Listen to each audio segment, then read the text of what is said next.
Bienvenue à l'écoute de cet enseignement du ministère El Shaddai RDC avec le pasteur Steven Alembe. L'enseignement que vous êtes sur le point d'écouter, par la grâce de Dieu, va vous révolutionner, transformer et vous épanouir dans votre vie chrétienne et plusieurs domaines ensuite. Nous vous souhaitons une bonne écoute. Puisse Dieu vous bénir. Je voulais aujourd'hui échanger avec vous par rapport au chemin, le chemin vers notre destinée. Juste quelques minutes, chemin vers notre destinée. Ça, c'est vraiment à cœur. Ça a bougé un peu mon cœur. Et je voulais partager parce que nous tous, nous avons besoin d'arriver là où Dieu veut que nous puissions arriver. Nous avons besoin d'aller là où Dieu veut que nous puissions aller. Et voilà pourquoi nous voulons vraiment avancer. Mais de toutes les façons, Dieu a un plan pour nous tous. Pour que nous puissions arriver à notre destinée. Pour que nous puissions arriver là où Dieu veut que nous puissions arriver. Ça demande des choses sur la route. Et j'ai senti vous partager ça en ce moment. Et les gens aussi qui nous suivent à la radio, qui nous suivent en direct, je sais qu'ils sont à la maison, dans leur maison, ils sont dans les voitures, ils sont quelque part, peut-être plage et dans n'importe quoi, vers le nord et vers le sud, et aussi vers l'est, à Kajaga. Nous sommes là avec vous. Merci beaucoup pour votre attachement à ces 90.0 MHz. De toute façon, je voulais qu'on regarde un peu, la vie de Jésus d'une façon globale. La vie de Jésus d'une façon globale, en regardant Jean chapitre 19, du verset 1 jusqu'au verset 30. Jean chapitre 19. Jean 19, verset 1 jusqu'au verset 30. Je vais m'arranger pour être un peu profond par rapport à nos cœurs, parce que nous avons besoin de ça. La Bible dit alors Pilate prit Jésus et fit battre de verges.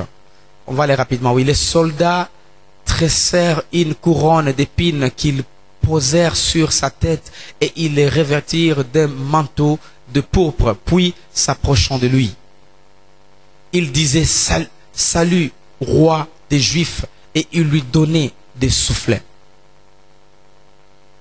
Pilate sortit de nouveau et dit aux Juifs, voici, je vous l'amène dehors, afin que vous sachiez que je ne trouve en lui aucun crime.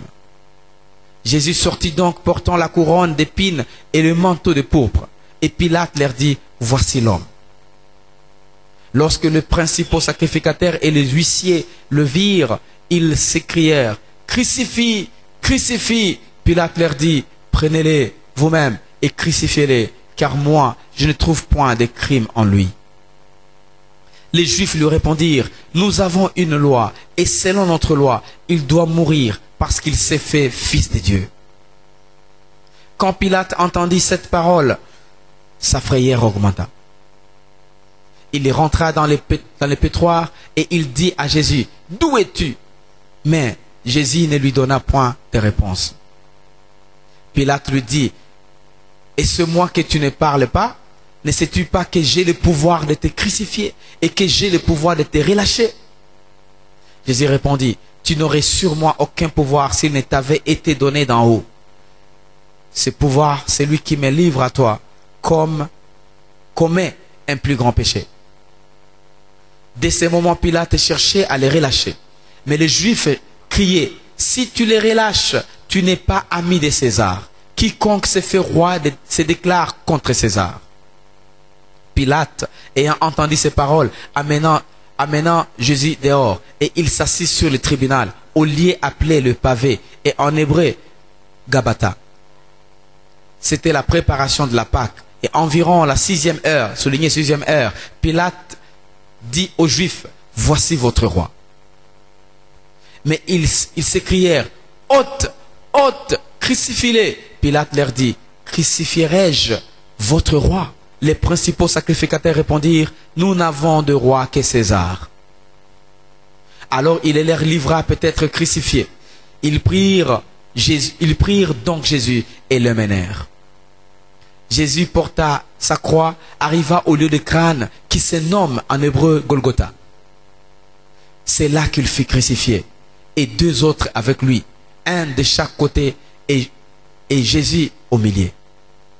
Pilate fit une inscription qu'il plaça sur la croix et qui était ainsi conçue, Jésus de Nazareth, roi des Juifs. Beaucoup de Juifs lurent cette inscription parce que les lieux où Jésus fut crucifié étaient près de la ville elle était en hébreu, en grec et en latin. Les principaux sacrificateurs des Juifs dirent à Pilate, n'écris pas roi des Juifs, mais écris qu'il a dit, je suis le roi des Juifs. Pilate répondit, ce que j'ai écrit, je l'ai écrit. Les soldats, après avoir crucifié Jésus, prirent ses vêtements et ils en firent 4 parts, une part pour chaque soldat. Ils prirent aussi sa tunique qui était sans couture, d'un seul tissu, depuis les hauts jusqu'en bas. Et ils dirent entre eux, ne la déchirons pas, mais tirons au sort à qui elle sera. Cela arriva afin que s'accomplisse cette parole de l'Écriture. Ils se sont partagés mes vêtements et ils ont tiré au sort ma tunique. Voilà ce que firent les soldats. Près de la croix de Jésus se tenaient sa mère et sa sœur de sa mère et la sœur de sa mère, Marie, femme de Clopas, et Marie de Magdala. Jésus, voyant sa mère et auprès d'elle le disciple qu'il aimait, dit à sa mère, femme, voilà ton fils. Puis il dit au disciple, voilà ta mère.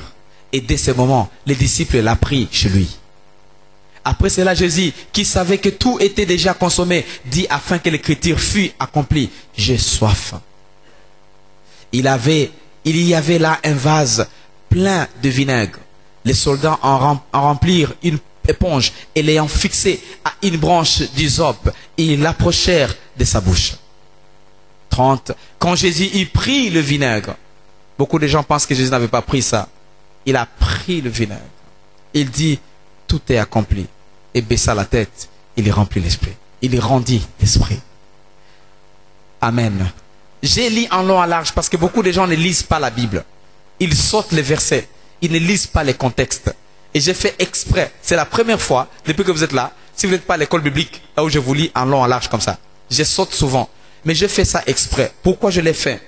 Les chemins de la destinée demandent la souveraineté de Dieu pour mériter ce que vous allez être. Le chemin de la destinée demande la souveraineté de Dieu pour être là où vous méritez, pour vous faire mériter là où vous allez. C'est ça la pensée globale de ce que je veux partager avec vous. Vous savez, l'homme est tellement égoïste. Moi, je suis égoïste. Vous êtes égoïste. Et pourquoi je l'ai dit? Regardez vos prières. Regarde mes prières. Chaque fois que je prie, je ne prie jamais, Seigneur, amène-moi les problèmes, amène-moi les difficultés, amène-moi dans des histoires compliquées pour que je sois bouleversé. Jamais. Seigneur, enlève la pauvreté de moi, enlève les souffrances, enlève les problèmes, enlève ça. Amène-moi des bons amis, Seigneur. On ne dit jamais, amène-moi des mauvais amis. Alors que nous voulons être grands, nous voulons être puissants. Nous voulons des leaders forts, nous voulons être puissants, nous voulons être des grands entrepreneurs, nous voulons être des grands patrons, nous voulons aller partout dans le monde, nous voulons être des grands missionnaires. Mais la vie, Dieu, vous n'êtes pas une copie de l'autre. Vous êtes là. Vous voulez être un grand manager d'une grande organisation. Mais vous aimez toujours les bonnes choses. Maintenant, Dieu, parce qu'il vous a choisi, parce qu'il vous aime, et il ne veut pas que vous puissiez rater votre destinée, il prend son autorité. Il s'établit dans la souveraineté. C'est là où il ne faut pas penser que la prière répond à tout. Parce que beaucoup de gens, quand ils sont dans la difficulté, ils prient tellement qu'ils veulent que Dieu puisse enlever ça. Et c'était la prière de Jésus aussi. Seigneur, s'il te plaît, enlève cette coupe de moi. Parce qu'il portait les corps comme vous et moi. Cet esprit égoïste était aussi en lui. Mais dans sa souveraineté, il nous libère, il nous laisse sur un chemin dur, sur un chemin de sable, sur un chemin glissant, sur un chemin désertique, afin qu'on devienne fort, pour arriver là où il veut que nous puissions arriver. Si vous étudiez, vous n'avez pas le choix sur le programme, sur les cours que vous allez enlever. La biochimie, et tu dis je n'aime pas les dessins scientifiques. On te dit en 3e année tu vas commencer des scientifiques. En 4e, tu vas encore faire. En 5e, tu vas encore faire. En 6e, on t'épargne. Mais tu as aimé biochimie. On te donne une dose que tu n'as pas voulu. Tu aimes te marier et tu penses que tout est rose.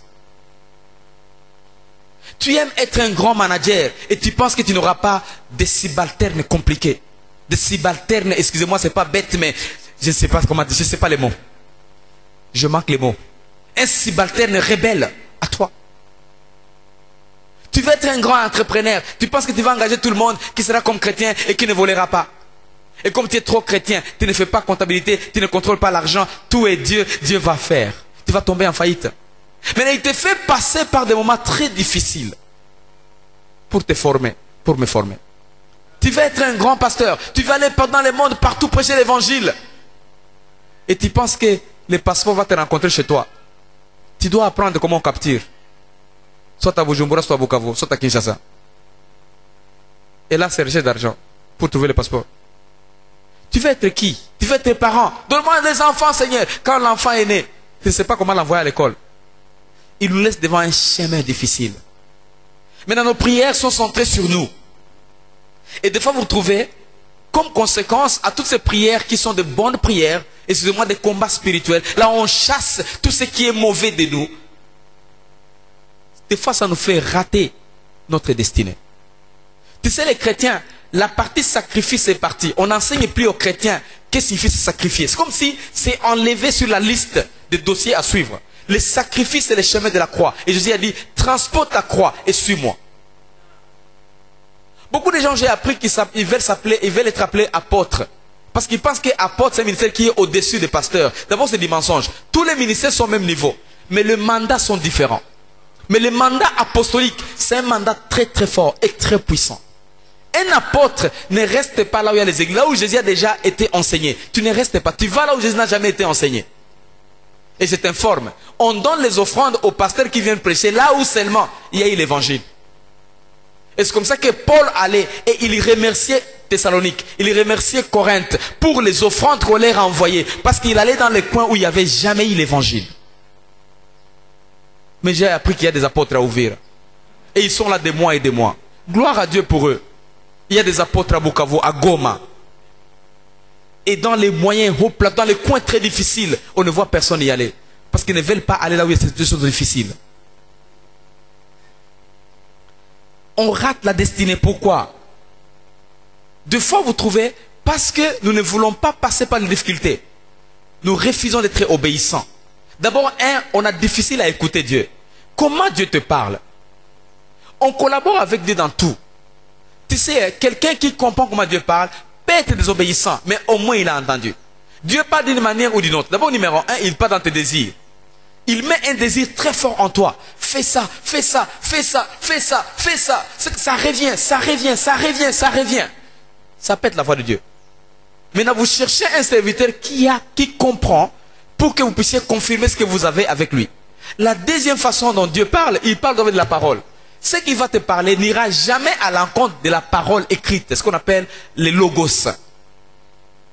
La troisième façon, il parle par prophétie. Tu peux être dans une assemblée comme ça, Dieu fixe les doigts et quelqu'un fixe les doigts sur toi, un serviteur qui ne te connaît pas, il ne te maîtrise pas, il fait des choses et tu sens que c'était ça exactement ce que tu avais besoin. Il peut aussi parler par les songes. Tu songes des choses, ça revient, ça revient, ça revient. Alors là-bas, beaucoup de gens perdent ou ratent leur destinée par désobéissance. Ou soit ils n'ont pas écouté Dieu convenablement. Ou soit ils ont violé les lois spirituelles. Parce qu'il y a des lois spirituelles. Si tu es enfant, tu sais que tu as des parents. Et si tu violes, tu rates ta destinée. Il y a beaucoup de choses qu'on peut parler sur ça. Je parle de quoi? Je parle de votre destinée. Dieu te laisse dans sa souveraineté. Dieu ne crée pas les difficultés. Les difficultés sont créées par Satan. Mais des fois, il te livre dans les difficultés pour qu'il puisse te former. Vous et moi, des fois, nous devons comprendre qu'il y a des moments pour tout. Des choses difficiles qui nous arrivent pour nous faire grandir. C'est dans la souveraineté de Dieu, dans sa décision seulement. Jésus a crié. Et il a dit à Pilate quoi? Pilate disait, moi je peux te libérer. Il dit, tu n'as aucun pouvoir de me libérer. Tu as le pouvoir parce que ça t'a été donné du ciel. Ce n'est pas toi. Comprends maintenant que si tu peux tomber dans un piège, dans une histoire quelconque, comprends que les gens qui t'ont fait ça n'ont pas le pouvoir de le faire, s'ils n'ont pas donné le pouvoir de Dieu. Maintenant, persévérez dans ça, parce que vous allez à la hauteur. D'ailleurs, il est dit ceci, plus tu as ta profondeur de souffrance, c'est ta hauteur de croissance. Si tu vérifies dans la société, les gens qui ont beaucoup souffert ont tendance à émerger proprement. Les gens qui ont vécu la vie de la joie, de la joie, de la joie. Plupart de fois, je ne dis pas qu'il n'y a pas des exceptions, il y en a. Mais plupart des fois, vous trouvez... Prenez un exemple. Les gens qui ont vécu, par exemple chez nous, dans la richesse, dans toute la provision. Quand les papas meurent, souvent ils se divisent, je ne vais pas dire les bitins, mais ils se divisent tout ce que le papa a laissé. Ils se divisent tout ça. Ils vendent les parcelles, ils vendent les champs, ils vendent tout. Non, on va se diviser, chacun va avoir son argent. Et quand ils partent, l'argent est fini. Mais les gens qui ont vécu dans la pauvreté. Moi, je dis souvent à ces papas que je connais qui sont riches et qui peut-être m'écoutent à la radio. Il faut pas faire que vos enfants soient tellement à l'aise plus que vous, parce que vous connaissez de ce que vous êtes venus. Le papa a transporté ça sur sa tête. Il a fait des choses, il a fait différentes choses. Maintenant, donne à tes enfants ce qu'il faut, mais comprends que si ils trouvent tout ça facilement, il ne sera pas comme toi. Parce que toi, l'argent que tu as eu, ce n'est pas la souffrance. Tu étais au champ, tu as transporté les choses, tu as fait tout ce que tu as fait. Maintenant, pour aider les enfants à aller vers leur destinée, des fois, il faut les laisser dans les moments où ils doivent raisonner, ils doivent réfléchir. Juste pour atterrir, parce que nous devons partir. Romains 12, 12, s'il vous plaît. Romains 12, 12. Dieu nous laisse en difficulté. Jésus a été fils de Dieu. Des fois, tu n'as rien fait. Tu peux penser que tout ce que tu fais, les problèmes qui t'arrivent, c'est parce que tu as péché. Jésus a fait quoi? Il n'a pas péché. Il n'a pas péché. Pierre a fait quoi? Il n'a pas péché. Des fois, il nous fait passer par des moments difficiles pour nous former. Tu ne peux pas apprendre à pardonner si tu n'as jamais été offensé plusieurs fois. Donc, on apprend le pardon quand on est offensé plusieurs fois. Tu vois, les gens âgés, ils ont des choses qu'ils ont tellement vécues. Et des fois, nous regardons, nous pensons qu'ils sont bêtes. Ils ne sont pas bêtes. Ils sont très intelligents. C'est vrai, ils sont passés par beaucoup de choses. C'est comme ça qu'il faut t'exposer des fois aux gens qui sont âgés plus que toi pour t'aider à des conseils dans un domaine ou l'autre. La Bible dit dans Romains 12, 12, réjouissez-vous en espérance. Soyez patients dans l'affliction. Persévérez dans la prière. Toutes les fois que j'ai des difficultés dures, toutes les fois que j'ai des problèmes, toutes les fois que j'ai vécu des choses incroyables, ça me pousse encore à prier plus. À prier plus. Donc, dans les moments difficiles, Dieu vous laisse de foi pour que vous puissiez encore vous approcher de lui. Vous ne pouvez pas arriver à votre destinée sans passer par là. C'est un seul chemin. Et personne ne peut passer par ce chemin. Beaucoup de gens, ils veulent que les gens passent par les chemins de difficulté pour qu'eux puissent régner après, puissent hériter. C'est impossible. Tu as un seul chemin, toi. J'ai un seul chemin, moi. Et je dois y passer. Personne n'y passera. Jésus a passé au travers de son chemin seul. Voilà pourquoi il voulait même engager les gens. Jean-Jacques et qui? Jean-Jacques et quoi? Et Pierre, viens prier avec moi. Bon, ça va, c'était bon de l'accompagner. Mais il ne pouvait pas transporter la charge que lui devait transporter. Voilà pourquoi ils ont commencé à dormir. Il est passé par son chemin. Vous voulez éviter quoi? Vous voulez fuir quoi? Avancez. Avance. Mais continue à faire quoi? À persévérer dans la prière. Les difficultés nous enseignent à prier. Priez plus. La prière ne change pas Dieu. Mais la prière nous change pour que nous puissions persévérer. Nous change pour nous amener à être forts. Nous change pour patienter des moments difficiles. Mais il faut prier. Il faut continuer à prier. Je termine par ces versets de Philippiens chapitre 2, versets 5 à 10. Et on va terminer par là. Philippiens chapitre 2, versets 5 à 10. Je vous ai montré l'histoire de Jésus. Comment il a vécu dans la difficulté. Comment il a fait tout ça. Parce qu'il avait une destinée. Vous et moi, nous avons notre destinée. Et vous devez savoir que votre destinée, vous devez passer les chemins seuls. Raison pour laquelle un chrétien n'est pas un copiste. Tu copies tout le monde. Tu copies celui-là, tu copies celui-là, tu copies tout le monde. S'il porte ou elle porte comme ça, je vais aussi porter comme ça. Non, tu es différent. Tu es différente. Tu es toi. Sois toi. Amen. Il y a des gens qui veulent être comme les autres. Ils veulent être comme. Et quand ils voient la télé, sur Facebook, sur quoi, c'est ce que je vais faire. C'est ce que je vais faire. Amen, amen. Équilibrons la vie. Maintenant, là-bas, la Bible dit quoi? Ayez en vous les sentiments qui étaient en Jésus-Christ. Ayons ces sentiments-là. Quels étaient ces sentiments là-bas? Verset suivant. Tu peux commencer au verset 2, s'il te plaît? Verset 2. Parce qu'il y a rendez ma joie parfaite, ayant un même sentiment, un même amour, une même âme, une même pensée. Avec qui? Verset 3. Ne faites rien par esprit de parti ou par vaine gloire. Ça, c'est vraiment à souligner. Des fois, nous faisons des choses par vaine gloire. Je fais qu'on me voie. Je fais qu'on me voie. Tu vois, il y a des gens, ils vont aller dans toutes les maisons pour récupérer les habits juste parce qu'ils vont aller dans une fête. Ils ne peuvent pas aller avec les habits qu'on leur avait vus avec pendant très longtemps. Il faut au moins changer. Et changer comment? Il faut prendre un habit d'une sœur comme ça. Pour que je sois. Maintenant, elle est là. Elle s'arrange. Mais c'est pas mal, c'est bien. Mais est-ce que tu fais ça? C'est par quelle gloire? C'est vaine gloire ou esprit du parti? Bon, je suis marié il y a des années. Et je suis pasteur il y a des années. Tu écoutes des choses et des choses. Il y a des gens qui font des compétitions juste de se vêtir. Elle va mettre ça. Il faut se mettre ça. La semaine passée, elle m'a fait ça. Je vais montrer aussi que moi aussi, mon mari travaille. Voilà. Mais c'est quoi ça? Ça, c'est une vaine gloire. Vaine gloire. Si ce sont des filles, je vais vous prouver. Basé riche, super, chaînette $1000. On va te tuer. On va te tuer. Ne faites pas des choses par esprit de parti ou par vaine gloire. Sois toi. Amen, amen. Je te dis, tu sais, si tu commences à vivre comme ça, tu vas commencer à avoir le stress, la dépression personnelle. Parce que tu veux vivre au-delà de toi. Vis toi. Vis seulement toi. Donc ne faisons rien par esprit de gloire. Mais que l'humilité vous fasse regarder les autres comme étant au-dessus de vous-même. Tu sais, bon, en fait, tu peux avoir toutes les raisons d'être arrogant. Mais tu te dis, mais pourquoi? Quand on va mourir, toutes les raisons tu peux les avoir.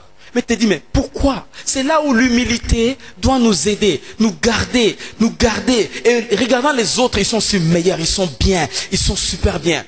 Si on te laissait toi-même sur cette terre, tu peux fuir. Si on te laissait toi-même, nous tous on part toi-même. Dans cette église, on te laisse seul, nous on part. Tu es pasteur toi-même, tu es louanger toi-même, tu es protocole toi-même, tu es tout toi-même.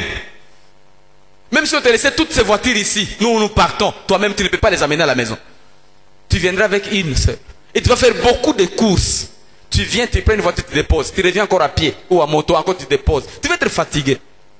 Voilà pourquoi c'est bien d'être ensemble. C'est bien d'être là dans une bonne relation.